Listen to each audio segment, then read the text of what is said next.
चलिए आप सभी का स्वागत है आपके अपने YouTube चैनल अमित करियर अकादमी पर। आज मैं आप लोगों को नंबर सिस्टम का एक फेमस सवाल होता है जो लगभग सभी एग्जामों में पूछ लेता है, उसको मैं लेकर आया हूँ। और वही नहीं, कई सारे प्रश्न को लेकर आया हूँ जो मैं आपको एक प्रश्न संग्रह के नाम से लेकर आया हूँ। उसमें कई प्रकार के प्रश्न बनेंगे, तो सभी को मैं एक एक करके करवा दूंगा। चलिए पहले सवाल की तरफ चलते हैं। तो पहला सवाल कह रहा है कि एक समूह में कुछ बकरियां एवं कुछ मुर्गियां हैं। एक समूह में कुछ बकरियां एवं कुछ मुर्गियां हैं जिनके सिरों की संख्या 120 एवं पैरों की संख्या 420 है। सिरों की संख्या 120 एवं पैरों की संख्या 420 है। तो बताइए समूह में बकरियों एवं मुर्गियों की संख्या क्या है। समूह में बकरियों एवं मुर्गियों की संख्या क्या है। आपके सामने ऑप्शन है 80, 40, 90, 30, 70, 50, इनमें से कोई। कहने का मतलब अगर 80 बकरी है तो 40 मुर्गी है, 90 बकरी है तो 30 मुर्गी है, 70 बकरी है तो 50 मुर्गी है, या इनमें से कोई नहीं। जब कभी भी ऐसा सवाल आए ना तो थोड़ा सा मैं कंसेप्ट यूज करूंगा। कंसेप्ट ये कहता है कि अगर इस प्रकार का कोई सवाल आए तो जानवर में देखेंगे जितने भी जानवर होते ना, प्रत्येक जानवर का एक ही सिर होता है। मुर्गी है तो मुर्गी का एक सिर, बकरी है तो बकरी का एक सिर, किसी का 2 सिर होता नहीं है। कहने का मतलब सभी के एक सिर, तो जितने सिर होंगे उतनी संख्या होगी। समझ रहे ना कि जितने सिर होंगे उतनी इनकी कुल संख्या होगी। तो हम कहेंगे अगर 100 सिर है तो 100 संख्या होगी, अगर 120 सिर है तो 120 संख्या होगी। तो यहाँ पर सिरों की संख्या कितनी है, तो सिरों की संख्या 120 है। तो हम कहेंगे इनकी भी कुल संख्या, जानवरों की कुल संख्या है, यानी मुर्गी और बकरी की कुल संख्या भी 120 ही होगी। अब हमें अलग अलग करके पूछा है, बोला है कि समूह में कितनी बकरियां और कितनी मुर्गियां हैं। तो हम कहेंगे अगर हम इसको लगाएं, बकरी और मुर्गी लगाने का बहुत सारा तरीका होता है, तो मैं आपको केवल यहाँ पर 2 सिखाऊंगा। बकरी है और यहाँ मैंने मान लिया मुर्गी है, और यहाँ पर हमें इन दोनों में कुछ पता ही नहीं है क्या है। तो हम कहेंगे बकरी अगर यक्स है, मान लिया बकरियों की संख्या यक्स, तो मुर्गियां कितनी हो जाएंगी 120 माइनस यक्स। भैया आप यही कहोगे ना कि अगर समूह में 120 मुर्गी बकरी हैं, अगर मैं मान लेता हूं कि 70 बकरी हैं तो मुर्गी कितनी होगी। कहोगे 120 में से 70 को घटाएंगे तो मुर्गी मिलेगा। ये स्पष्ट नहीं है, तो मैंने मान लिया कि बकरी यक्स है तो मुर्गी कितनी हो जाएगी 120 माइनस यक्स। आगे वाली लाइन में बोला है कि इनके पैरों की कुल संख्या कितनी है, तो इनके पैरों की कुल संख्या 420 है। कितनी है, पैरों की संख्या कितनी है 420। तो यहां पर मैं पैर को ही रिलेट करूंगा और पैर को ही रिलेट करके मैं आंसर दूंगा। तो मैं कहूंगा कि यहां पर अगर आप देखें ये बकरी है, तो जरा बताओ बकरी के कितने पैर होते हैं। बकरी के 4 पैर होते हैं, तो यहाँ आप 4 से मल्टीप्लाई कर देना। तो बकरी वाले में 4 से मल्टीप्लाई कर देना, प्लस मुर्गी का बताओ, मुर्गी का 2 पैर होता है, तो यहाँ मैं 2 से मल्टीप्लाई कर दूंगा। 2 120 माइनस यक्स। और कुल पैरों की संख्या कितनी है 420। यहाँ पर कुल पैरों की संख्या 420 आ जाएगी। कैलकुलेट करके हमको यक्स निकालना है। यहाँ से मैं कैलकुलेट करूंगा तो ये मेरा आएगा 4x प्लस 2 का गुणा 120 में किया तो 240, प्लस और माइनस का गुणा किया तो माइनस 2x बराबर 420। ठीक, 4x से 2x घटेगा तो कितना बचेगा, 4x से 2x घटेगा तो 2x बचेगा, बराबर ये 240 प्लस में है ना, उधर जाएगा तो माइनस हो जाएगा। हम कहेंगे 420 माइनस 240, यहाँ पर 2x बराबर, इसको मैं यहाँ लिखता हूँ, मैं कहूँगा 2x बराबर कितना हो जाएगा, 420 से हम घटाएंगे 200 तो 200 बचेगा, 20 से 40 घटाएंगे तो मेरा कितना हो जाएगा 180 बचेगा। कितना बचेगा 180। घटाना आपको आता है, घटा लीजिएगा। तो 2x बराबर 180, तो x बराबर हो जाएगा 180/2 और यक्स बराबर काटेंगे तो 90 आ जाएगा, तो यक्स बराबर 90। अच्छा ये बताओ आप, यक्स आपने किसको माना था? तो यक्स आपने माना था कि बकरियों की संख्या। क्या माना था? यक्स बकरियों की संख्या है, तो बकरियां कितनी होंगी? 90, तो बकरियों की संख्या हो जाएगी 90। और हमसे लगे हाथ पूछा है कि मुर्गियों की भी संख्या बताइए, क्योंकि ऑप्शन में दोनों हमसे पूछा है, तो हम कहेंगे मुर्गियों की संख्या। मुर्गी मतलब मुर्गियों की संख्या बराबर, ये बताओ मुर्गी कितनी है? 120 माइनस एक्स, तो 120 माइनस एक्स यानी 120 माइनस 90 घटाया तो 30, यानी समूह में 90 बकरी हैं, 90 बकरी हैं और 30 मुर्गी हैं। तो ऑप्शन नंबर 2 आपका सही हो जाएगा। ऑप्शन नंबर 2 आपका सही हो जाएगा। कभी जब ऐसा सवाल आए ना, अगर आपको कुछ क्लियर ना हो, फार्मूला वगैरह न याद हो ना, ऑप्शनवा उठा के चेक कर देना। बकरी का 4 पैर है तो 4 से गुणा करके, मुर्गी का 2 पैर है तो 2 से गुणा करके, जिस पर गुणा करने पर योग पैरों की संख्या के बराबर आ जाएगा ना, वही आपका आंसर सही होगा। अगर आपको ये तरीका ना पता, चलो ठीक है, अगर आपको समझ में आ गया तो अच्छी बात, नहीं आया तो भाई कमेंट कर दीजिएगा, मैं फिर से इसको बता दूंगा। अगला एक सवाल मैं कुछ इसी तरीके से लेके चलता हूं, जरा आप हमें उसे बताएं। सवाल आपका है, अच्छा सुनो, सवाल बताने से पहले एक चीज, सॉरी, अभी इसको दूसरे तरीके से भी बताया जा सकता है। मैंने यक्स वगैरह माना और आपको यक्स वगैरह मानने का टाइम नहीं मिलेगा एग्जाम में, तो फिर आप इसको आराम से कैसे आसानी से लगाओगे और जल्दी। चलो इसको दूसरे तरीके से बताते। लगाने के लिए 2-3 तरीका अभी बाकी है। एक तो मैंने बेसिक बताया, दूसरा मैंने ऑप्शन से बताया, तीसरा मैं आपको इधर बताने जा रहा हूं। इधर देखो, हमेशा अगर सवाल मिले ना, इसको कैसे आप लिखोगे, पहले लिखने पर ध्यान देना। थोड़ा सा 5 सेकंड ज्यादा लगेगा लेकिन सही लगाना। एक तरफ लिख देना सिर, एक तरफ लिख देना पैर, ठीक। सिरों की संख्या कितनी है? 120 है। पैरों की संख्या कितनी है? 420 है। अब देखो इसमें 2 सवाल बनता है, कभी बकरियों की संख्या पूछेगा, कभी मुर्गियों की संख्या। जरूरी नहीं है कि बकरी मुर्गी दे, गाय बत्तख भी दे सकता है, घोड़ा बत्तख दे सकता है, तो ऐसे समझना। देखो यहां पर दोनों सवाल है तो मैं दोनों का आंसर बता देता हूं। आप सीधा सीधा लिखना जो आपको पूछा है, आप बोल देना बकरियों की संख्या पहले, तो बकरियों की संख्या। अच्छा, जब बकरी पूछे, मुर्गी पूछे, तो अपने माइंड में इतना समझ लेना कि जिसका पूछा उसका कितना पैर होता है। बकरी है तो बकरी कै पैर? 4। तो इसके अपोजिट वाले को लेना। बकरी है ना, बकरी का अपोजिट कौन यहां पर है? मुर्गी। तो मुर्गी वाले पैर से सिर में मल्टीप्लाई कर देना। तो यहां सिर कितना है? 120। ये बकरी है तो बकरी का उल्टा लेना, आप हमेशा अपोजिट वाला होगा।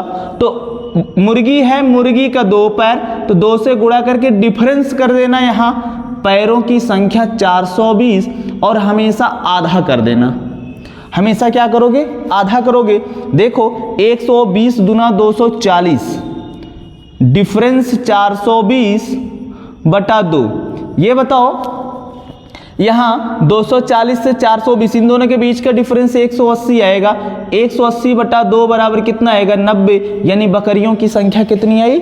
90 आए, तो 90 बकरी। अगर मान लो आपसे यहां पर मुर्गी ही पूछा जाए, केवल आप मुर्गी निकालना चाहते हो, तो मुर्गियों की संख्या ये बताओ, मुर्गी के कितने पैर? 4। तो मुर्गी का अपोजिट बकरी, बकरी का पैर से मल्टीप्लाई करना, सिर में मल्टीप्लाई करना है। तो 120 गुणे 4, डिफरेंस 420 और पूरे बटा 2।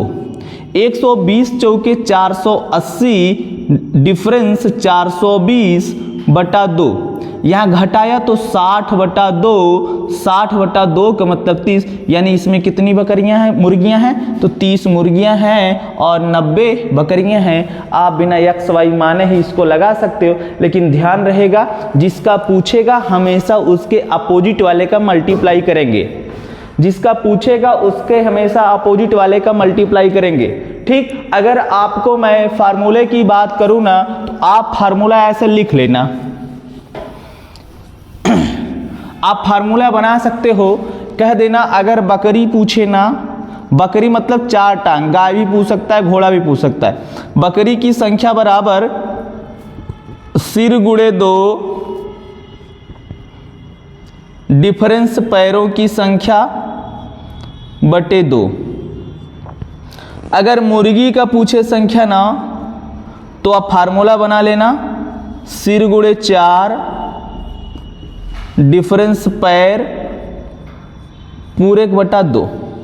ये आप नोट डाउन कर लीजिए, रट लीजिए, चाहे जो करिए। बाकी अप्लाई करना तो मैं आपको वैसे ही बताऊंगा जैसे अभी इसके पहले मैं बताया था।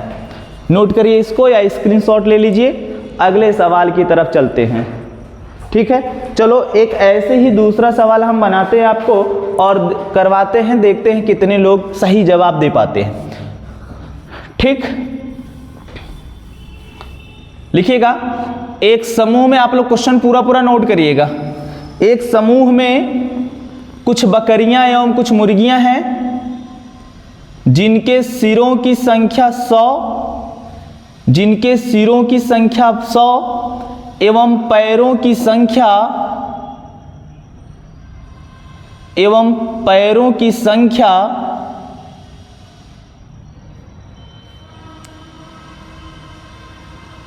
340 है। तो बताइए उस समूह में कुल कितनी बकरियां हैं? उस समूह में कुल कितनी बकरियां हैं? कुल कितनी बकरियां हैं? ऑप्शन मैं दे देता हूं, 50, 60, 70, 80। 50, 60, 70 एवं 80।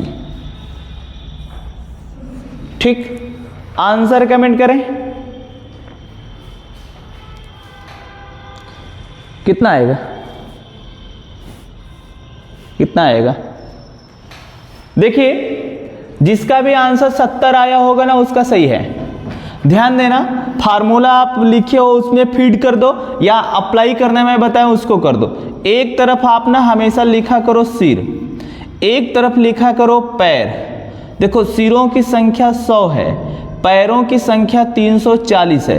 हमसे बकरी की संख्या पूछा है ना, मतलब 4 टांग वाले का उत्तर पूछा है। हम कहेंगे बकरियों की संख्या बराबर, देखो बकरी है अपोजिट मुर्गी है ना, तो मुर्गी के कितने पैर दो, तो यहाँ 2 से मल्टीप्लाई करेंगे और डिफरेंस 340 मतलब पैर, और हमेशा बटा 2 करेंगे। तो यहाँ पर हो जाएगा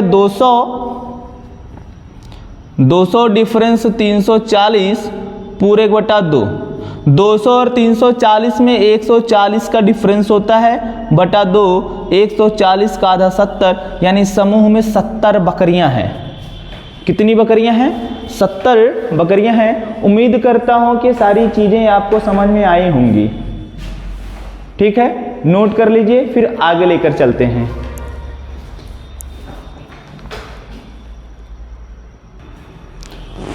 चलिए, आप लोगों के सामने एक दूसरा सवाल है दूसरे पैटर्न का। सवाल ये है, मैं पढ़ देता हूं आराम से, आप लोग नोट कर लीजिएगा, स्क्रीनशॉट ले लीजिएगा। सवाल ये है कि एक प्रतियोगी परीक्षा में कुल 120 प्रश्न हैं जिनमें प्रत्येक सही जवाब देने पर 4 अंक प्रदान किए जाते हैं, जबकि प्रत्येक गलत जवाब देने पर 2 अंक काट लिए जाते हैं। एक प्रतियोगी छात्र सभी प्रश्नों का जवाब देता है और कुल 360 अंक प्राप्त करता है।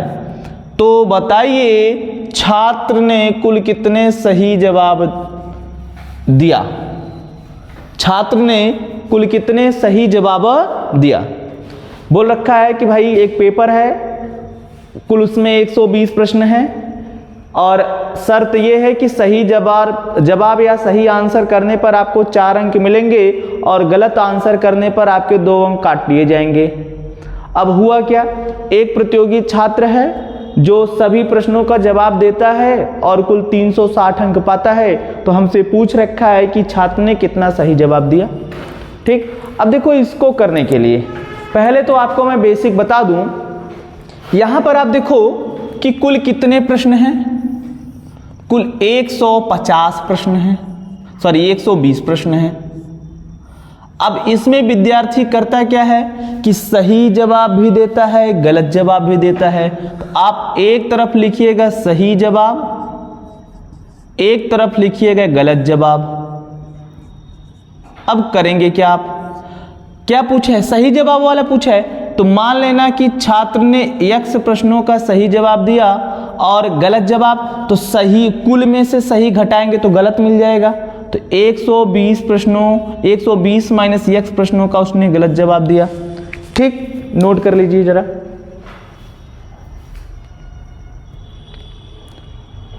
ठीक, अब देखिए क्या करना है। अगर उसने x प्रश्नों का सही जवाब दिया और 120 माइनस x प्रश्नों का गलत जवाब दिया, तो उसको कुल 360 अंक मिलते हैं। कितने अंक मिलते हैं? 360 अंक मिलते हैं। करोगे क्या, देखो सही जवाब पर 4 अंक, तो सही जवाब पर 4 अंक तो 4x गुणा कर देना सही वाले में, और प्रत्येक गलत जवाब पर 2 अंक काट लिए जाते, इसलिए माइनस होगा -2। और कितने गलत जवाब हैं? 120 माइनस x। और छात्र कुल कितना अंक पाता है? तो कुल 360 अंक पाता है, तो यहाँ कुल 360 अंक कर दिए। बाकी कैलकुलेशन है आपका, यहाँ पर हो जाएगा 4x माइनस 2 का गुणा 120 में किया तो 240। देखो माइनस और माइनस क्या हो जाएगा प्लस, 2 का गुणा x में किया तो 2x बराबर 360। ठीक, 4x में 2x जोड़ा तो 6x बराबर, देखो ये माइनस में उधर जाएगा तो प्लस हो जाएगा 360 प्लस 240। अब यहाँ पर 6x बराबर 360 और 240 को जोड़ेंगे तो कितना आएगा? 600 आएगा। क्या x बराबर कितना हो जाएगा, दिख रहा है नहीं? हाँ, x बराबर कितना हो जाएगा? तो आप कहेंगे x बराबर 600/6, यानी x बराबर कितना आ जाएगा? 100। यानी विद्यार्थी जो है ना वह 100 प्रश्नों का सही जवाब दिया है। क्या किया है? 100 प्रश्नों का सही जवाब दिया है। नोट कर लीजिए, दिक्कत हो कमेंट कर दीजिएगा, फिर से बता दिया जाएगा।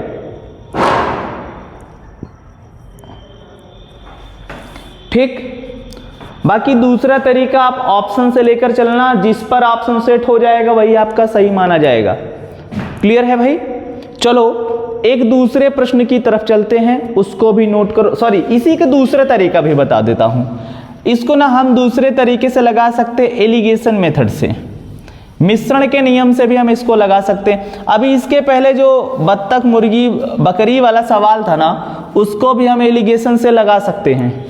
ठीक है, इधर देखो, एक तरफ लिखना सही जवाब,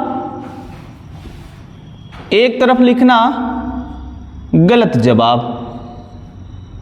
ये बताओ सही जवाब पर कितने अंक?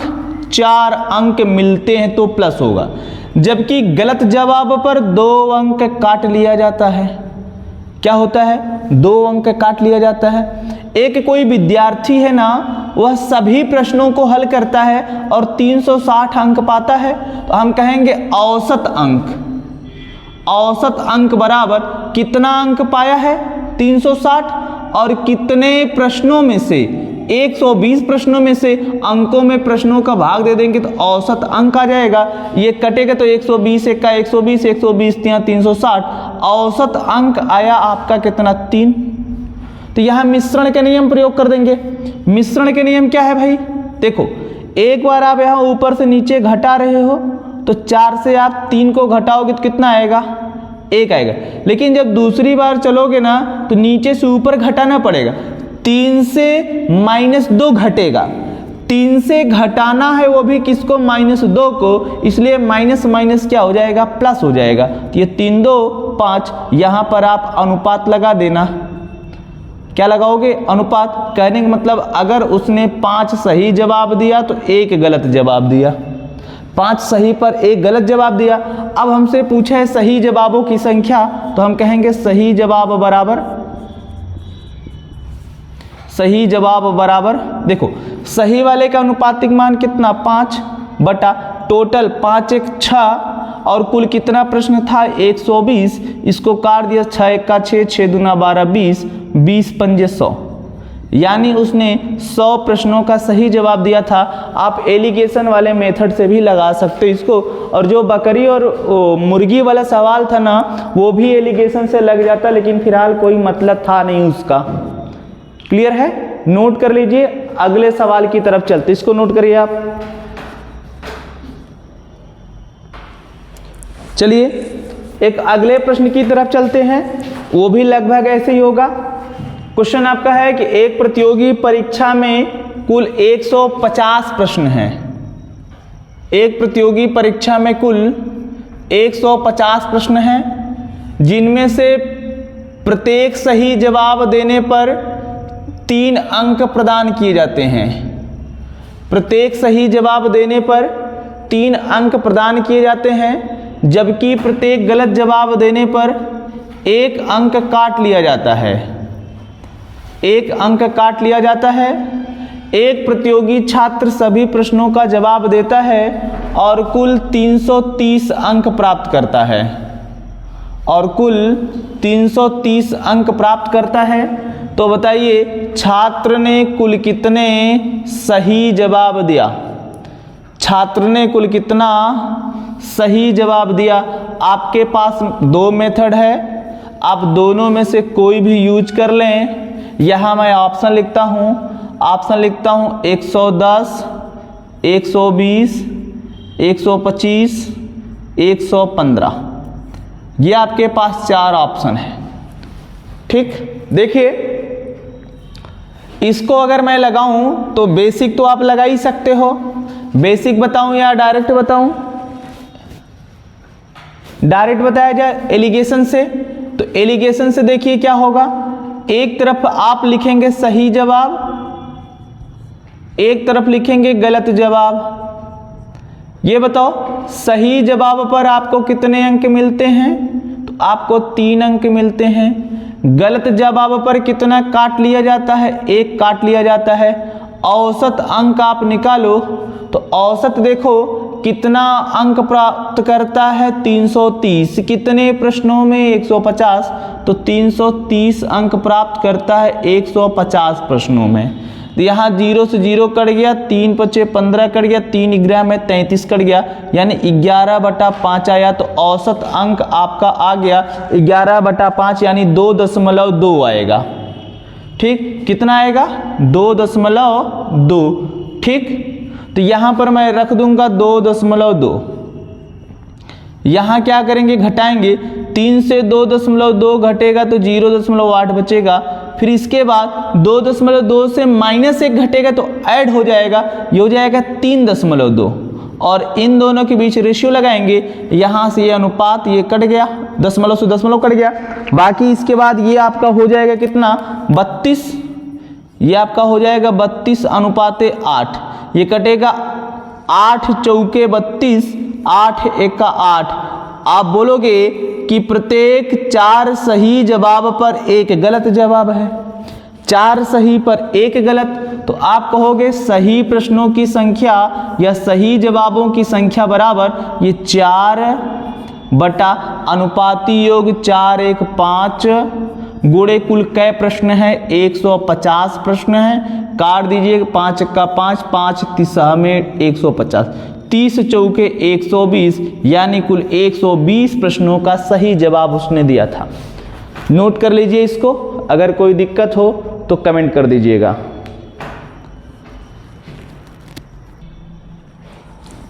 चलिए आप लोगों के सामने नंबर सिस्टम में एक दूसरे पैटर्न का सवाल है। ये भी आप लोगों के एग्जाम में अक्सर देखने को मिल जाता है। सवाल क्या है? यो हाथ मिलाने वाला सवाल ये है कि एक शादी समारोह में 25 लोग सम्मिलित हुए, प्रत्येक ने एक दूसरे से एक एक बार हाथ मिलाया। तो बताइए मिलाए गए हाथों की कुल संख्या क्या है? ऑप्शन है 600, 625, 300, 350। ठीक, ये आपके पास ऑप्शन है। अब देखो ये मामला क्या है और इसको किस तरीके से आप लगाओगे, ध्यान देना। हम कह दें कि अगर मान लो, अभी आपको समझाता हूं, बाकी मैं फार्मूला लिखवा देता हूं। जैसे मैं कहूं कि 3 लोग शामिल होते हैं, ठीक, या 4 लोगों को मैं बोल देता हूं। 4 लोग अगर आप शामिल होते हो, 4 दोस्त हो, चारों लोग शामिल होते हो, इकट्ठा होते हो और प्रत्येक एक दूसरे से एक एक बार हाथ मिलाता है, तो मैं कह दूं कि ये जो पहला वाला दोस्त है, ये आपका दूसरा वाला दोस्त है, ठीक, ये आपका तीसरा वाला दोस्त है, ठीक, और ये आपका चौथा वाला दोस्त है, ठीक।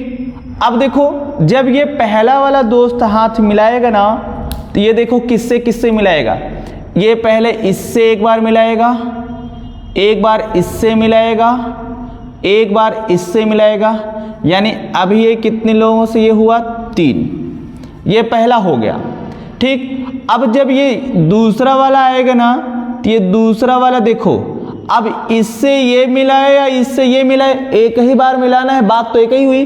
देखो अब ये इससे मिला चुका है, तो ये भी इससे मिलाया था उस टाइम, यानी अब यह दोबारा इससे नहीं मिलाएगा, अब ये मिलाएगा किससे, इससे मिलाएगा और इससे मिलाएगा।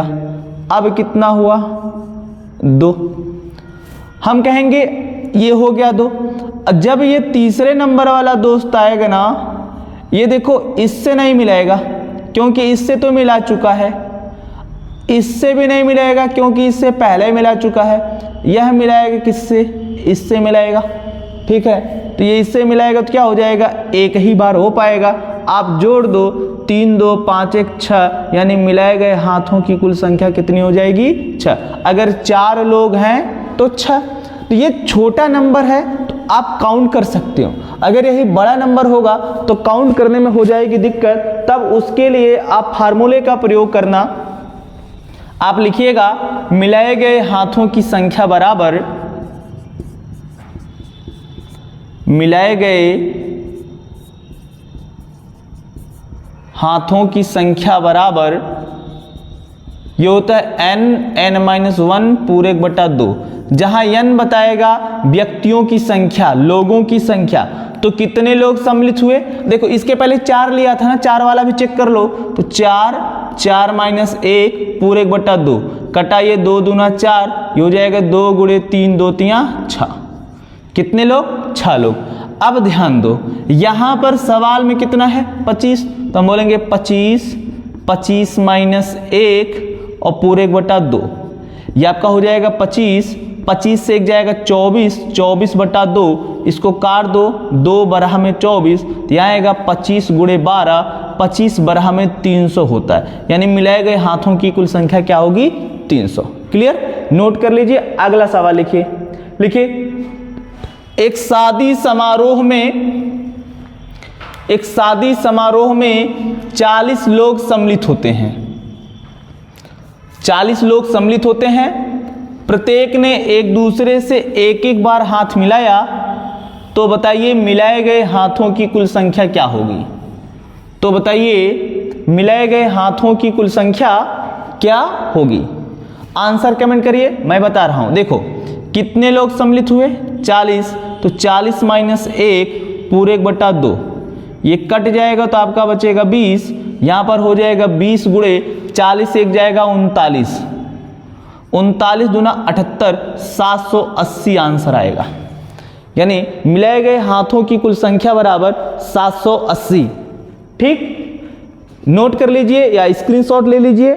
हम एक दूसरे पैटर्न का सवाल लिखते हैं। चलिए एक दूसरा सवाल है, वैसे ही ठीक है जैसे इसके पहले आपने लगाया। सवाल ये है कि एक बर्थडे पार्टी में 12 लोग सम्मिलित हुए, प्रत्येक ने एक दूसरे को एक एक उपहार भेंट किया, प्रत्येक ने एक दूसरे को एक एक उपहार भेंट किया, तो बताइए उपहारों की कुल संख्या क्या है। क्या है, उपहारों की संख्या क्या है। अब देखो जब आपसे उपहारों की संख्या पूछे तो आप सीधा सीधा कह देना उपहारों की संख्या बराबर, उपहारों की संख्या बराबर n-1, बस इतना याद रखना है। जहां n बताएगा व्यक्तियों की संख्या को। तो ये बताओ कितने लोग सम्मिलित हुए, 12 लोग सम्मिलित हुए, तो 12 12 - 1 ये हो जाएगा 12 12 से 1 जाएगा 11, 12 11 में 132, यानी 132 आंसर करने वाले सही हैं। जितने लोगों का 132 आया भाई उनका सही है। क्लियर है। दूसरा लिखिए, एक बर्थडे पार्टी में 15 लोग सम्मिलित हुए। एक बर्थडे पार्टी में 15 लोग सम्मिलित हुए। प्रत्येक ने एक दूसरे को एक एक उपहार भेंट किया। तो बताइए उपहारों की कुल संख्या क्या है? तो बताइए उपहारों की कुल संख्या क्या है? अब 15 लोग सम्मिलित हुए हैं तो आप क्या करोगे? 15 n बराबर 15 रखोगे। 15 माइनस 1 ये हो जाएगा 15, 15 से 1 जाएगा कितना हो जाएगा? 14। तो ये हो जाएगा 15 14 हमें 210। ठीक, 210 उपहार होंगे कुल। ठीक है, नोट कर लीजिए। दूसरे पैटर्न का सवाल बोलते हैं। चलिए एक दूसरे पैटर्न का सवाल लेके चलते हैं। देखो सवाल क्या है? सवाल बोला है कि एक दीवार घड़ी में 10 घंटियां बजने में 27 सेकंड का समय लगता है। क्या 10 घंटियां बजने में 27 सेकंड का समय लगता है? तो बताइए 16 घंटियां बजने में कुल कितना समय लगेगा? अब देखो जब कभी भी ऐसा सवाल आएगा ना, जिसका मैथमेटिक्स तेज है और जिसका कैलकुलेशन तेज है उसी का गलत भी होगा। जैसे अगर लड़का थोड़ा बहुत मैथमेटिक्स में ठीक ठाक है वो कहेगा कि भाई जब 10 घंटी बजने में 27 सेकंड का समय लगता है तो 1 घंटी बजने में 27/10 सेकंड का समय लगेगा, अर्थात ये यहाँ डेसिमल लग जाएगा 2.7।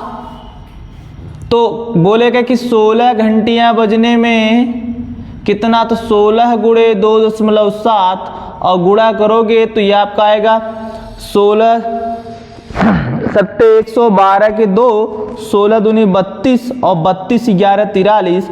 एक अंक पे दशमलव तो एक अंक पे दशमलव लगाएगा 43.2 सेकेंड और तड़ाक से आंसर गोला मारेगा और या टिक करेगा, यही आएगा, जो कि ये गलत है। ठीक है, ये सल्यूशन इसका ये गलत है, यानी ये आंसर इसका गलत है। इसका ये आंसर तो नहीं होगा। अगर ये नहीं होगा तो होगा क्या? और जब कभी भी ऐसा मामला आएगा ना तो इसको हम कैसे हल करेंगे? देखो जब कभी भी घंटियां उंटियां बजती हैं ना तो भाई दूसरी घंटी और पहली घंटी के बीच के अंतराल पर बजती हैं। तो एक घंटी जब बजेगी तो एक टाइम बीत जाएगा, जब दूसरे के नंबर आएंगे तभी एक घंटी बजेगी। तो कुल कितनी घंटियां बजी हैं? तो 10 घंटियां। और हम चेक करेंगे कि 10 घंटियां बजने में कुल कितना अंतराल आ रहा है। यहाँ अंतराल ऐसे छोटा छोटा अपने से गोला बना लो। ये मान लो पहली, ये दूसरी, ये तीसरी, ये चौथी, 5वीं, 6वीं, 7वीं, 8वीं, 9वीं और 10वीं घंटी। और जब भी घंटी बजेगी तो अंतराल पर बजती है, तुरंत तो बजेगी नहीं कि भाई समय हुआ नहीं बज गई। तो यहाँ अंतराल गिनो, 1 2 3 4 5 6 7 8 9। कितने इंटरवल हुए? 9 इंटरवल हुए, 9 अंतराल हुए। और 9 अंतराल में कुल कितना समय लगता है? 27 सेकेंड। तो आप बोलोगे 9 अंतराल में 27 सेकेंड, तो यहां पर एक अंतराल का निकालो। एक अंतराल का समय हो जाएगा 27/9 बराबर 3 सेकेंड। ठीक, अब हमसे सवाल पूछा है कि 15 घंटियां बजने में, तो 15 घंटियां बजने में कई अंतराल होगा? तो एक कम होगा, तो हम कहेंगे 14 अंतराल होगा। तो 14 अंतरालों का समय क्या हो जाएगा? 14 अंतराल बराबर यह 14 गुणे 3, तो ये कितना हो जाएगा? 14 3 42, यानी 42 सेकेंड आएगा, जो कि ऑप्शन में है ही नहीं, यानी हो जाएगा इनमें से कोई नहीं। जब कभी भी ऐसा सवाल आएगा तो इसको हम इस तरीके से लगाएंगे। 16 घंटियां 15 अंतराल। अच्छा 1 मिनट, सॉरी, यहाँ 16 घंटियां हैं तो यहाँ पर 15 अंतराल होगा। सॉरी, ठीक, 16 घंटियां हैं तो 15 अंतराल होगा। तो 15 गुणे 3 बराबर 15 3 45 सेकेंड, अर्थात ये आपका ऑप्शन मैच करेगा, ऑप्शन नंबर सी वाला सही होगा। ठीक है, थोड़ा सा मिस्टेक हो गया था, 16 घंटियां थी तो 15 अंतराल होगा। क्लियर है। एक तो आप इसको ऐसे लगाओगे, बाकी आप इसको ऐसे भी लगा सकते हो। आप लोग पढ़े होंगे ना साधारण ब्याज, साधारण ब्याज में एक टॉपिक पढ़े होंगे गुना पर आधारित प्रश्न, और गुना पर आधारित प्रश्न में टाइप 2 पढ़े होंगे। उसमें बताया गया था T2 अपान N1 माइनस 1 बराबर T1 upon N1 minus 1 is equal to T2 upon N2 minus 1। T1 का मतलब पहला समय, N1 का मतलब पहला अंतर जो दिया होगा घंटी, T2 का मतलब दूसरा समय हमसे पूछा है, तो हम कहेंगे पहले कितनी घंटियां बजने पर 10, तो यहां पर हो जाएगा 10 माइनस 1। कितने सेकंड का समय लगता है? 27 सेकंड का समय लगता है। फिर हमसे बोला है कि 16 घंटियां बजने में कितना समय लगेगा, दूसरी बार का टाइम हमसे पूछा है, और कितनी घंटियां? 16 घंटियां, तो 16 माइनस 1 ये हो जाएगा 27/9 बराबर T2 बटा 16 से जाएगा 15, ये कट जाएगा 9 तिरिक 27 और 15 के इधर गुणा हो जाएगा T2 बराबर 3 गुणे 15 बराबर 45 सेकंड। ठीक, नोट कर लीजिए, देख लीजिए, समझ लीजिए। आगे दूसरे पैटर्न का सवाल लेके चलते हैं। एक दूसरा सवाल है सेम उसी पैटर्न पर। देखो बोला है कि 14 गोलियां छूटने में, सवाल है एक सैनिक 15 गोलियां चलाने में 28 सेकंड का समय लेता है। एक सैनिक 15 गोलियां चलाने में 28 सेकंड का समय लेता है, तो बताइए 24 गोलियां चलाने में कितना समय लेगा, जबकि गोलियां समान समय अंतराल पर छूट रही हैं। मतलब जो गोलियां दागता है, जो छोड़ता है, वो समान समय अंतराल पर छोड़ता है। तो आप कहोगे या तो आप अंतराल निकाल लो, यहां देखो दोनों से लगा देता हूं। अंतराल से लगाओगे तो 15 गोली चलाने में 14 अंतराल, कितना एक कम ही लगेगा, 14 अंतराल, तो 15 गोली चलाने में 14 अंतराल, और 14 अंतराल की वैल्यू कितनी है? 28 सेकेंड। तो एक अंतराल की वैल्यू कितनी हो जाएगी? एक अंतराल की वैल्यू हो जाएगी 28/14 बराबर 2 सेकेंड। अब आगे हमसे पूछा है ना कि 24 गोलियां चलाने में कितना समय लेगा, तो 24 गोली चलाएगा तो कितने अंतराल होंगे? 23। तो आप बोलोगे 23 अंतराल में लगने वाला समय बराबर एक अंतराल की वैल्यू 2, 23 अंतराल की वैल्यू 23 गुणे 2, यानी कितना हो जाएगा? 46 सेकेंड। यही आपका आंसर हो जाएगा ऑप्शन नंबर 4। बाकी आप लगा सकते हो T1 अपान N1 माइनस 1 बराबर T2 अपान N2 माइनस 1 से, उसमें भी रख के आप लगा सकते हो। क्लियर है? तो देखिए ये प्रश्न संग्रह में नंबर सिस्टम में आज मैंने 2-3 टॉपिक को उठाया है, तो एक ही टॉपिक लेकिन 2-3 प्रकार से सवाल आते हैं, उसको मैंने सब बता दिया। कल उसी के आगे मैं आपको क्वेश्चन कराऊंगा। अगर आप लोगों को क्लास ठीक लगे तो कमेंट जरूर करिएगा, कमेंट करके फीडबैक जरूर दीजिएगा। Okay, thank you.